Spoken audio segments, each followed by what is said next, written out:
Hey guys, quantum mechanics की जो next video है स्कैटरिंग वाले यूनिट की, वो हमारी स्कैटरिंग एम्पलीट्यूड है। ये बहुत ज़्यादा इंपॉर्टेंट टॉपिक है। क्योंकि मैं आपको इस वीडियो सीरीज़ में सिर्फ इंपॉर्टेंट टॉपिक्स ही बता रही हूँ, तो ये जितने भी टॉपिक्स आने वाली सीरीज़ में आएंगे इस यूनिट पे क्वांटम थ्योरी ऑफ स्कैटरिंग पे, वो सारे के सारे इंपॉर्टेंट टॉपिक ही होंगे जो एग्जाम में अक्सर पूछे जाते हैं। बेसिकली ये जो वीडियोज़ हैं ये सेंट्रल यूनिवर्सिटीज़ के एग्ज़ाम पैटर्न पे डिपेंडेंट है। जो एमएससी के स्टूडेंट्स हैं वो लोग इन्हें फॉलो कर सकते हैं नोट्स को। They will for sure secure a good marks in their exam. So let's get started. So basically इससे पहले वाले जो टॉपिक हमने पढ़े थे वो थे हमारे scattering amplitude, sorry differential cross section पढ़ा था, स्कैटरिंग क्रॉस सेक्शन पढ़ा था हमने, जो कि हमारा एग्जाम पॉइंट ऑफ व्यू से इम्पॉर्टेंट था। और जो नेक्स्ट है वो हमारा स्कैटरिंग एम्पलीट्यूड है। सी, जो हमारा क्वांटम मैकेनिक्स होता है उसमें जो स्कैटरिंग एम्पलीट्यूड होता है ये एक ऐसी प्रोबेबिलिटी होती है एम्पलीट्यूड की जहाँ पर हमारी जो आउटगोइंग स्फेरिकल वेव्स होती हैं वो रिलेटिवली क्या होती है, प्लेन वेव होती है। इनकमिंग जो प्लेन वेव होती है उसके रिलेटिवली क्या होती है, स्टेशनरी स्टेट स्कैटरिंग प्रोसेस को फॉलो करती है। जैसे हमारे पास क्या होता है, ये स्कैटरिंग हो रही है, ठीक है। यहाँ पे आप देख सकते हैं कि जो हमारी इंसिडेंट बीम्स हैं ये हमारी प्लेन वेव्स हैं, क्योंकि क्वांटम मैकेनिक्स में देखिए क्लासिकली तो अगर हमें स्कैटरिंग शो करनी होती है तो हम पार्टिकल को दूसरे पे इंसिडेंट करते हैं तो वो स्कैटर होता है। ये तो क्लासिकली होता है हमारा कि जो हमारा पार्टिकल है वो पार्टिकल माना जाता है। जो भी इंसिडेंट बीम्स होती हैं वो पार्टिकल्स की बीम को माना जाता है। बट क्वांटम मैकेनिक्स में क्या होता है, ये जो इंसिडेंट होती हैं ये हमारी वेव्स होती हैं, ये हमारी क्या है, प्लेन वेव्स हैं। तो जब प्लेन वेव्स हमारी इंसिडेंट होती है किसी टारगेट पे तो क्या होती हैं, वो स्फेरिकली, या तो ये देखिए जो है ये यहाँ पे शो कर रखा है ऐसे, या तो वो स्फेरिकली जाएंगी हमारी जो वेव्स होंगी, ठीक है। और कुछ पार्टिकल्स क्या होता है अनस्कैटर्ड, सॉरी कुछ वेव्स क्या होती है अनस्कैटर्ड ही होती हैं, तो वो अनस्कैटर्ड वेव्स भी होंगी कुछ हमारी इसमें, ठीक है। तो स्फेरिकली क्या होंगी, ये हमारी ऐसे होंगी, ये वेव्स जो होंगी यहाँ पे हमने हाफ शो की हुई है। तो वो यही है कि जब हमारा क्या होता है स्कैटरिंग एम्पलीट्यूड होता है वो एक ऐसी प्रोबेबिलिटी एम्पलीट्यूड की जहाँ पे जो हमारी आउटगोइंग स्फेरिकल वेव्स होती हैं, ठीक है। ये हमारी क्या है, आउटगोइंग स्फेरिकल वेव्स हैं। ये स्फेरिकल वेव्स क्या होती है, relative to the incoming plane wave in a scattering state scattering process, ठीक है। इन दोनों में क्या होता है, रिलेशन होता है। तो वही रिलेशन हमारा क्या होता है, स्कैटरिंग एम्पलीट्यूड शो करता है, ठीक है। तो देखते हैं कि हमारा आगे क्या है। देन उसके बाद जो डायमेंशन होती है स्कैटरिंग एम्पलीट्यूड की वो लेंथ होती है। जनरली हम उसे स्कैटरिंग एम्पलीट्यूड की डायमेंशन, एक होती है यूनिट, एक होती है डायमेंशन। वो आपने क्लास 11th में और बीएससी में पढ़े होंगे डायमेंशनल एनालिसिस। तो वही डायमेंशन जो स्कैटरिंग एम्पलीट्यूड होता है उसकी जो डायमेंशन होती है वो लेंथ की डायमेंशन होती है। और जनरली से या तो एफ फंक्शन ऑफ ओमेगा या फिर फंक्शन ऑफ थीटा इसे हम बोलते हैं, ठीक है। सो मान लीजिए कि let the incident beam of particle is a plane wave. वही की जो इंसिडेंट बीम ऑफ पार्टिकल है ये क्या है, प्लेन वेव्स है, ठीक है। प्लेन वेव्स हैं and get scattered as a spherical wave. और स्कैटरिंग कैसे हो रही है इनकी, स्फेरिकली हो रही है, ठीक है। ये ऐसे ऐसे ऐसे ना जाकर, वो तो क्लासिकल होता है, हम लोग क्वांटम पढ़ लें तो यहाँ पर जो स्कैटरिंग है वो क्या है, स्फेरिकल वेव्स बन गई हैं इसकी स्कैटरिंग के बाद, ठीक है। तो इसमें से कुछ क्या होंगी, स्फेरिकल बनेंगी, बट कुछ हमारी अनस्कैटर्ड भी होती हैं, तो वो हमारी ऑब्वियसली प्लेन ही होंगी, ठीक है। तो let the scattering of particle of mass m by central potential. और हमेशा याद रखिएगा कि जो टारगेट होता है उसे हम लोग क्या मानते हैं, एक सेंट्रल पोटेंशियल, स्फेरिकली सिमेट्रिक मानते हैं। उसका जो सेंटर होता है उसे हमेशा हम VR से डिनोट करते हैं, ठीक है, सेंट्रल पोटेंशियल इसे हम बोलते हैं, ठीक है। तो हमारा क्या होता है सेंट्रल पोटेंशियल VR, जो सेंटर है टारगेट का जो सेंटर होता है इसे हम सेंट्रल पोटेंशियल बोलते हैं। हम यहाँ पे इसे सेंटर नहीं बोला जाता, ओरिजिन नहीं माना जाता, इसे हम सेंट्रल पोटेंशियल। VR क्या होता है, हमारा रीजन होता है, उसका टारगेट का रीजन होता है, ठीक है। So let E be the energy and P H cut के क्या है, हमारा इनिशियल मोमेंटम है। इस प्लेन वेव का क्या है, जो E एनर्जी है, और क्या है P जो है वो क्या है, इनिशियल मोमेंटम है, जो कि H कट K है। और K जो हमारा है वो हमारा वेव वेक्टर है, ठीक है, where K is the wave vector. तो आई होप कि आपको इतना समझ में आया होगा। और एक और चीज़ यहाँ पे हमारी बात होगी बार बार एक वर्ड की, जो है हमारा सॉलिड एंगल। तो सॉलिड एंगल हमारा क्या होता है, मान लीजिए कि इस वेव का कुछ पर्टिकुलर एरिया हमने ले लिया, ठीक है। इस पर्टिकुलर एरिया पे हमने क्या कर दिया, 3D, सॉलिड एंगल हमारा 3D एंगल होता है एक, ठीक है। तो 3D एंगल होता है सॉलिड एंगल हमारा। तो इस पर्टिकुलर हमारे क्या होंगी, इसमें जितने भी हमारी वेव्स होंगी, ठीक है, इतने एंगल पे जितनी भी वेव्स होंगी वो हमारा सॉलिड एंगल D ओमेगा होता है। और इसका जो हमारा एरिया होगा वो RD ओमेगा होगा, ठीक है। तो वही हमारा क्या हो गया, ये हमारा सॉलिड एंगल भी यहाँ पे यूज होगा। तो जहाँ पे भी अब सॉलिड एंगल आएगा तो आप कंफ्यूज मत होना, सॉलिड एंगल कुछ नहीं है, ये डी ओमेगा है। और डी ओमेगा क्या है, एक पर्टिकुलर रीजन पे जितनी भी इंसिडेंट सॉरी कितनी भी स्कैटर्ड वेव्स होंगी, ठीक है, वो हमारा कैलकुलेट होगा उस पर। सो ये था हमारा क्या, स्कैटर्ड स्फेरिकल वेव्स है ना, यहाँ पे हमने डैश डैश से शो भी कर रखा है। देखिए थोड़ा सा और जूम कर देती हूँ मैं डायग्राम।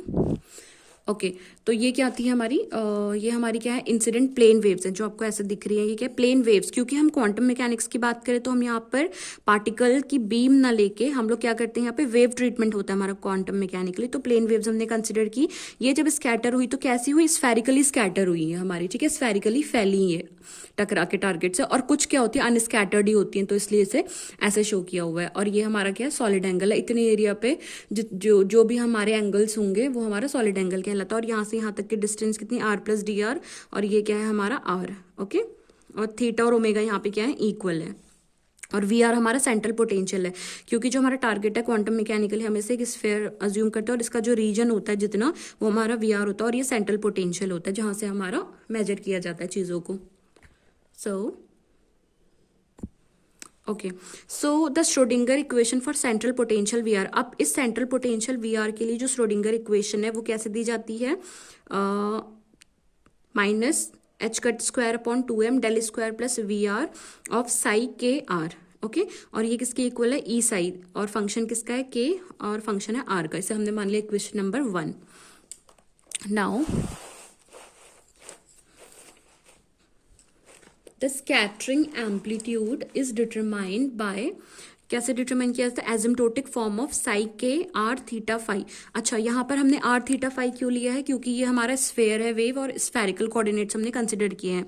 जो आर थीटा और फाई होते हैं ये हमारे क्या होते हैं, स्फेरिकल कोऑर्डिनेट्स होते हैं। ओके, स्फेरिकल कोऑर्डिनेट्स, ये तो बहुत सिंपल सी चीज़ है, आपको पता होगा कि आर थीटा फाई हमारे स्फेरिकल कोऑर्डिनेट्स होते हैं, और एक्स वाई जेड हमारे कार्टेशियन कोऑर्डिनेट्स होते हैं। आर थीटा फाई हमारा स्फेरिकल होता है, और रो फाई डी फाई, रो फाई जेड हमारा क्या होता है, स्फेरिकल सॉरी सिलेंड्रिकल कोऑर्डिनेट्स होते हैं। तो ये कोऑर्डिनेट्स हमें पता होने चाहिए। और यहाँ पर हमने ये कोऑर्डिनेट इसलिए लिए क्योंकि जो हमारी स्कैटर्ड वेव है वो हमारी क्या है, एक स्फेरिकल वेव है। तो एसिम्प्टोटिक फॉर्म लिए, देखिए एसिम्प्टोटिक फॉर्म ये बहुत ज़्यादा इंपॉर्टेंट चीज़ है। यहाँ पे फिर से अगेन हम अपने डायग्राम की तरफ जाते हैं। तो एसिम्प्टोटिक फॉर्म वो होती है जहाँ पर हमारा, जैसे कि मैंने आपको पहले अपनी वीडियो पे भी बताया था, कि जो हमारा डिटेक्टर होता है वो हमेशा जो हमारे स्कैटरिंग एरिया होता है उससे हमेशा दूर रखा जाता है, ठीक है। तो दूर रखना, वही डिस्टेंस लार्ज होती है उसकी, तो वही जो होती है एसिम्प्टोटिक फॉर्म होती है, जहाँ पर हम आर जो लेते हैं वो बहुत ज़्यादा लार्ज लेते हैं, लाइक इनफाइनाइट की तरफ लेते हैं, तो वो हमारी एसिम्प्टोटिक फॉर्म होती है। ओके, जहाँ पर हमारा क्या होता है, डिस्टेंस बहुत ज़्यादा बड़ी होती है, वो हमारी एसिम्प्टोटिक फॉर्म होती है। जहाँ पे भी एसिम्प्टोटिक फॉर्म आएगा तो आप वहाँ पे डिस्टेंस को लार्ज कंसिडर करेंगे, that is r equal to infinite के, मतलब आर टेंडिंग टू इन्फिनिटी आप वहाँ पे पुट करेंगे। ओके, अज्यूम करेंगे उस सिचुएशन को। So when the colliding particles are far apart, ठीक है, कब, जब हमारे कोलाइडिंग पार्टिकल्स होते हैं वो फार अपार्ट होते हैं, it can be presented in 2 parts. इसे हम 2 पार्ट्स में सॉल्व करेंगे हमारे स्कैटरिंग एम्पलीट्यूड को। और देखिए यहाँ पे पोटेंशियल हमारा 0 होगा जब आर इन्फाइनाइट होगा, तो ऑब्वियसली पोटेंशियल का कोई असर नहीं होगा। जैसे मान लीजिए, let me use some another pen. Okay, इसे समझाने के लिए मैं आपको एक डायग्राम बना के दिखाती हूँ। मान लीजिए कि हमारे पास क्या है, ये हमारा क्या है, स्कैटरिंग पोटेंशियल है, ठीक है, सेंट्रल पोटेंशियल है वी आर, और हमारा क्या हो रहा है, कोई बीम आ रही है, ठीक है, मतलब कोई वेव्स आ रही हैं, इंसिडेंट वेव्स आ रही हैं। तो क्या होगा, अगर हमारा डिस्टेंस बहुत ज़्यादा लार्ज हो जाएगी, ठीक है, अगर मान लीजिए कि वेव्स हमारी बहुत सारी आती है, तो वेव्स अगर इस तरीके से आ रही हैं तो ये, इसे हम बोलते हैं, डिस्टेंस को हमने पढ़ा था कि इम्पैक्ट पैरामीटर बोलते हैं क्लासिकली, क्लासिकल चीज़ें भी पता होनी चाहिए। तो ये क्या होंगे, यहाँ से क्या होंगे, स्कैटर होना शुरू हो जाएंगे। डिस्टेंस इतनी ज़्यादा होगी, वी इसका जो पोटेंशियल का असर होगा वो कम होगा, क्योंकि पोटेंशियल का असर एक रीजन तक ही होगा जहाँ से ये क्या होंगे, स्कैटरिंग एंगल भी ज़्यादा होगा। अगर हमारा क्या होगा, डिस्टेंस हमारी क्या होगी, कम होगी। तो वही चीज़ हम पढ़ने वाले हैं कि यहाँ पर हमारा, अगर हम डिस्टेंस को बहुत ज़्यादा अज्यूम करें, ठीक है, अगर infinite r tending to infinite assume करते हैं, तो हमारा तो हमारा क्या होता है, जो हमारा पोटेंशियल होता है वो भी 0 के इक्वल रखा जाता है, ठीक है, क्योंकि पोटेंशियल को तो ज़्यादा डिस्टेंस में कोई असर नहीं होगा, पोटेंशियल तो सिर्फ इतने रीजन पे ही हमारा अप्लाई हो रहा है। तो यही चीज़ मैं समझाना चाह रही थी आपको। ऑलराइट, ये हमारी स्फेरिकल वेव्स हैं, कुछ इसमें से क्या आती है, प्लेन वेव्स निकलती हैं। तो वो यही कह रहा है कि when the colliding particles are far apart, ठीक है। कोलाइडिंग पार्टिकल्स कौन से हैं, मतलब ये जो है प्लेन वेव्स में जो पार्टिकल्स हैं ये वाले और जो ये वाला, क्योंकि यही तो कोलाइड करेंगे तभी स्कैटरिंग होगी। अगर ये बहुत ज़्यादा फार अपार्ट होंगे तो हमारा क्या होगा, it can be presented in 2 parts. तो पहला, one represent an incident plane wave and other represents a scattered radially outgoing spherical wave, ठीक है।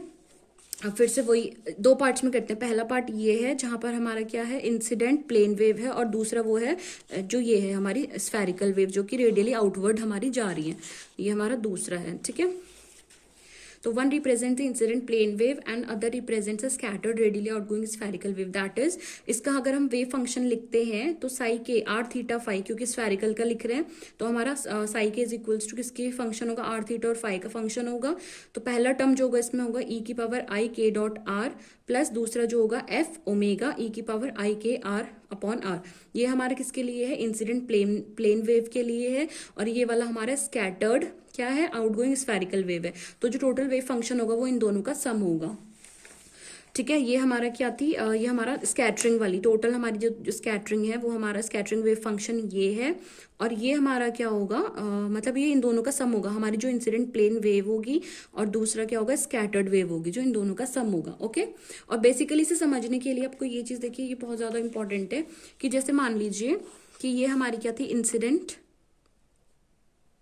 प्लेन वेव, ठीक है। ये हमारी इंसिडेंट प्लेन वेव है। इंसिडेंट प्लेन वेव जो है ये हमें, इसका हमें क्या निकालना है, वेव फंक्शन निकालना है, वही हमारा आर, ठीक है, सॉरी ओके, आर थीटा और फाई है, मतलब हमें ये निकालना है, ये हमारी है इंसिडेंट प्लेन वेव और ये हमारी है स्कैटर्ड स्फेरिकल वेव, ओके। ये हमारी स्फेरिकली स्कैटर्ड वेव है। तो जो हमारा साई के आर थीटा और फाई होगा, ये हमारा जो हमारी प्लेन वेव है, इसका जो प्लेन वेव का जो सॉल्यूशन होता है वो होता है हमारा ये वाला ई की power I k dot are, ठीक है। तो वही हमने लिखा हुआ ई की power I k dot are vector, ठीक है, प्लस, और इसका जो हमारा वेव फंक्शन है वो दिया जाता है हमारा एफ ओमेगा ई की power I K R upon are, ये आपको मानना पड़ेगा, ई की power I K are whole upon are, ठीक है। तो ये है, और इसे हमने क्या मान लिया है, एक इक्वेशन मान लिया है, ठीक है। यहाँ पर हमारी इक्वेशन नंबर 2 मान लिया है हमने इसे। Hence, it is assumed that one and only one solution of this type exists for each value of k. k की हर एक वैल्यू के लिए सिर्फ और सिर्फ यही एक सॉल्यूशन है जो हम अज्यूम कर सकते हैं, ठीक है। Which is the solution of stationary scattering wave having wave vector k, जो कि किसका सॉल्यूशन है, स्कैटरिंग स्टेशनरी स्कैटरिंग वेव का है, हैविंग वेव वेक्टर के, जिसका वेव वेक्टर क्या है, के है।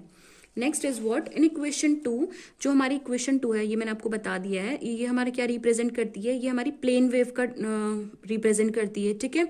और जो हमारा क्या है, जो हमारा सेकेंड टर्म है एफ ओमेगा आर ई की पावर के आर, ये वाला जो टर्म है ये रिप्रेजेंट करता है आउटगोइंग स्फेरिकल वेव को। मैंने बताया ना आपको कि जो ये वाला पार्ट है ये हमारा इंसिडेंट प्लेन वेव को रिप्रेजेंट करता है, और जो हमारा ये वाला टर्म है ये हमारा स्कैटर्ड स्फेरिकली आउटवर्ड वेव को क्या करता है, रिप्रेजेंट करता है। तो वही चीज़ हमने यहाँ पर लिख दी कि इन इक्वेशन 2 ई की power I k dot r represents the plane wave terms, किसके टर्म्स में, unit density and current density, मतलब एच कट के अपॉन एम के टर्म्स में से लिखा हुआ है। ये हमारी वेलोसिटी है, ठीक है। करंट डेंसिटी को हम यहाँ पे वेलोसिटी वी, इसको वी भी कंसिडर कर सकते हैं, मतलब जे, ठीक है। ये आगे चल के आपको यूज होगा। वेयर एज जो टर्म हमारा ये है, ये क्या रिप्रेजेंट कर रहा है, outgoing spherical wave of density, जिसकी डेंसिटी क्या है, ये हमारी क्या है, इसकी डेंसिटी है mod of F omega square upon r square, and current density क्या है, इसी की करंट डेंसिटी हमारी क्या है, इसे हमने क्या कर दिया, एच कट के अपॉन एम से डिवाइड कर, सॉरी मल्टीप्लाई कर दिया, ठीक है। ये करंट डेंसिटी वाले टर्म से अगर हमने डिवाइड कर दिया इस वाले पार्ट को, तो हमारा क्या बन जाएगा, वो करंट डेंसिटी बन जाएगी, किसकी, आउटगोइंग स्फेरिकल वेव की, ठीक है। डायरेक्टेड अलोंग, कौन सी डायरेक्शन है इसकी, omega towards increasing r increase हो रहा है उसके टूवर्ड्स हमारी क्या है, इसकी डायरेक्शन है। So in accordance with this interpretation, इस सिचुएशन के अकॉर्डिंग हम क्या करेंगे, कैलकुलेट करेंगे number of particles emitted per unit time into a solid angle D omega located in the direction omega. अब हमें क्या कैलकुलेट करना है, हमें ये वाली सिचुएशन में, हमें इस वाली सिचुएशन में चीज़ें कैलकुलेट करनी है, ठीक है। सॉलिड एंगल डी ओमेगा में हमें क्या करनी है, चीज़ें कैलकुलेट करनी है। So since the sins the scattering wave function is, ये हमारा स्कैटरिंग वेव फंक्शन है, हमारी इक्वेशन नंबर 2 का सेकंड पार्ट जिसे हम बोलेंगे, ठीक है। ये याद रखिएगा, इक्वेशन नंबर 2 का जो सेकंड पार्ट है वो है ये, वो क्या है, स्कैटरिंग वेव फंक्शन है। Hence density of scattered particle may be taken as, अब इसकी डेंसिटी क्या ली जाएगी फिर हमारी, rho S is equals to, rho scattered, ठीक है, एस का मतलब यहाँ पे स्कैटर्ड, और रो हमारी डेंसिटी होती है, rho S is equals to mod of F omega E की पावर आई के आर अपॉन आर का स्क्वायर, ठीक है। तो यहाँ से हमारा क्या हो जाएगा, इस वाले से हमारा ये जो कांस्टेंट है ये हमारा बाहर आ गया, अंदर बचा हमारे पास 1 क्योंकि ये स्क्वायर कर दिया हमने तो स्क्वायर बाहर आ गया, और मॉड में बचा एफ ओमेगा स्क्वायर, ओमेगा का होल मॉड का स्क्वायर, इसे हमने इक्वेशन नंबर 3 कंसिडर कर लिया, ठीक है। ये हमारी किसकी निकली, density of scattered wave function. Now अब हमने क्या करना है, the volume element between r and r plus d r is r square D omega d r. अब हमें जो ये हमारा था ये वाला, इसका हमने वॉल्यूम, क्योंकि ये 3D कंसिडर किया तो 3D में हमेशा वॉल्यूम निकलता है, ये हमें पता है क्योंकि इसकी लेंथ ब्रेड्थ और हाइट होती है। अगर आपको इसे 3D कंज्यूम करना है तो आप इसे ना कुछ इस तरीके से मान लीजिए, ओके। ये हमारा क्या हो गया, 3D हो गया। तो इसका वॉल्यूम एलिमेंट है जिसकी जो हमारी लेंथ, ये देखिए 3 चीज़ें हमारे पास वॉल्यूम निकालने के लिए हमें 3 चीज़ें चाहिए होती है, एक ये और ये, ठीक है। तो यहाँ से हमने क्या कर लिया, इसका वॉल्यूम एलिमेंट निकालना है। तो वॉल्यूम एलिमेंट बिटवीन, इसके बीच में एक वॉल्यूम एलिमेंट मानना है हमने, r and r plus d r is r square D omega into d r, okay. So as rho s is the number of scattered particles, ठीक है, number of scattered particles या density of scattered particle, density और number एक ही बात हुई, जितने ज़्यादा numbers होंगे उतनी ज़्यादा डेंसिटी होगी, इसलिए हमने यहाँ पर रो एस को number of scattered particle consider किया हुआ है। किस पे कंसिडर किया हुआ है, पर यूनिट वॉल्यूम, ठीक है।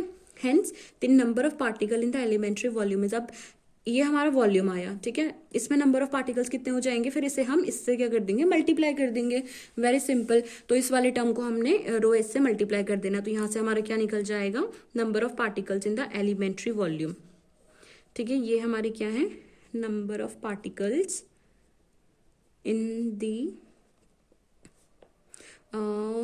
एलिमेंट्री वॉल्यूम, ठीक है। मान यहाँ पे हमने एक एलिमेंट्री वॉल्यूम माना हुआ था, ठीक है, उसमें हमारे नंबर ऑफ पार्टिकल्स कितने निकले, वो कितने निकले, रो एस, ठीक है, रो एस आर स्क्वायर और डी ओमेगा डी आर, ठीक है, इतने हमारे निकले ये हमारे। तो यहाँ से हमारा क्या हुआ, तो N S is equals to, अब रो एस की वैल्यू हमने इक्वेशन नंबर 3 से पुट कर देनी है, ठीक है। रो एस की वैल्यू हमने इस वाले पे पुट करनी है इक्वेशन नंबर 3 से। तो इक्वेशन नंबर 3 से पुट करने पे हमारे पास ये आई थी ना, यहाँ से हमारा अपॉन में आर स्क्वायर आया है इसके, तो वही हमने यहाँ पे पुट कर दिया, अपॉन में आर स्क्वायर, एक आर स्क्वायर पहले से था, डी ओमेगा डी आर, तो ये दोनों क्या हो जाएंगे, आपस में कैंसिल आउट हो जाएंगे, ओके। जो नेक्स्ट आएगा हमारा, तो यहाँ से कैलकुलेट करने के बाद क्या बचा, जो number of particles in elementary volume है एन एस, ये एन कैपिटल और एस इसके सब्सक्रिप्ट में है, ओके, साथ में नहीं है ये।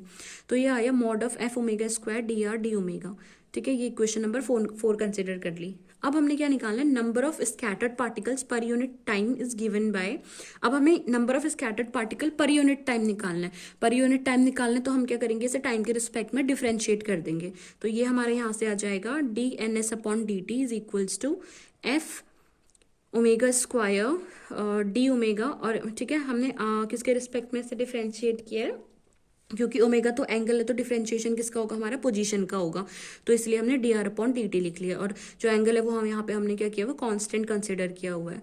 सो यहाँ से हमारा कितना आया, D N S upon D T आया F omega square D omega. अब देखिए ये क्या है हमारा, ध्यान से देखिए, पोजिशन को अगर हम डिफ्रेंशिएट करते हैं तो हमारा क्या आता है, वेलोसिटी, तो वही चीज़ हमने यहाँ पे लिखी हुई है v, पोजीशन का डिफरेंशिएट हो गया तो इसको हमने v लिख लिया, वेलोसिटी लिख लिया, ठीक है। और तो यहाँ से ये कितना, अब दूसरे स्टेप में हम इसे क्या लिखेंगे, D N S upon D T is equals to mod of F omega square D omega H cut के अपॉन एम। और ये कहाँ से आया, क्योंकि हमने इनिशियल मोमेंटम कितना कंसिडर किया था, p is equals to H cut K consider किया था, कहाँ पे किया था, यहाँ पे किया था, ठीक है। p is equals to H cut K be the initial momentum, ये हमने कंसिडर किया था, और जहाँ पे k जो था वो हमारा वेव वेक्टर था। तो p is equals to H cut K, और हमें पता है हमारा मोमेंटम होता है mass into velocity, p is equals to M V H cut K as it is. तो यहाँ से v कितना आ गया, एच कट के अपॉन m, तो यहाँ से v की वैल्यू हमने ये रख दी एच कट के upon m, okay. So next step में अब हम इससे क्या करेंगे, इक्वेशन कंसिडर कर लेंगे। वही चीज़ है D N S upon D T is equals to mod of F omega square D omega H cut के अपॉन एम, और इसे हमने मान लिया equation number 5। Okay, this is equation number 5।